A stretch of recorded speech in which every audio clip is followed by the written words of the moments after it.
Money.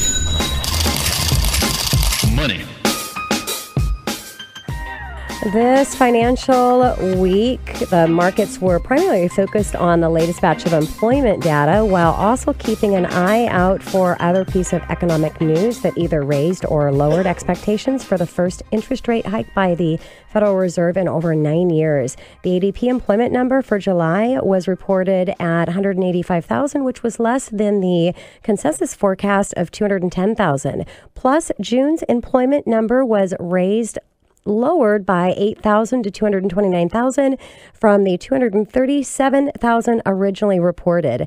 There were over 105,000 reported job cuts of last month, the first time monthly job reductions exceeded 100,000 since September of 2011. This time a year ago, U.S. companies announced plans to cut over 46,000 jobs. The year-to-date total for job cuts is now over 339,000, 34% higher than the same period a year ago. The Army accounted for more than half of the total by announcing a troops reduction of 57,000 expected over the next 2 years. And the technology sector was also a major contributor for computers and electronic companies announcing almost 19,000 layoffs in July. Now, overall, Friday's employment numbers added to expectations that the Federal Reserve will raise rates at its September meeting. And in the housing news, CoreLogic released its June 2015 CoreLogic Home Price Index, HPI, showing nationwide home prices, including distressed sales, increased by 6.5 this past June compared to with June of 2014. On a month-over-month basis, home prices nationwide, including distressed sales, increased by 1.7% in June compared to May. Now, when excluding distressed sales, home prices increased by 6.4% in June of 2015 compared to June of 2014 and increased by 1.4% month over month compared to May.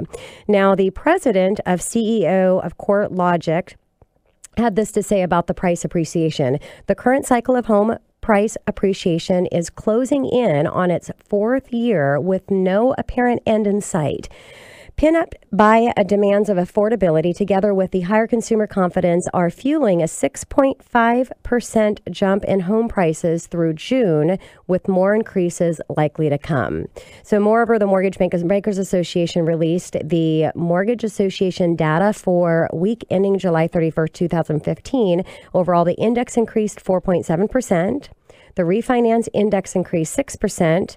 From the prior week, while the seasonal adjustment purchase index gained 3% from a week earlier. Overall, the refinance portion of the mortgage activities rose 51.3% over the total applications of 50.6 for the previous week. So lots of activity going on. It'll be interesting to see as we continue to move forward with the feds, what they decide to do with rates and how that's going to affect ultimately mortgage interest rates. So like I've said before, it's a great time to purchase, refinance, take advantage of the low interest rates that we are still seeing after many years, and eventually we'll have to adjust and make a change without a doubt. If you have any questions on the opportunities of refinancing and taking advantage of the market, again, you can always connect with me on the show, 1-855-400-1150, or online at themoneyhour.com.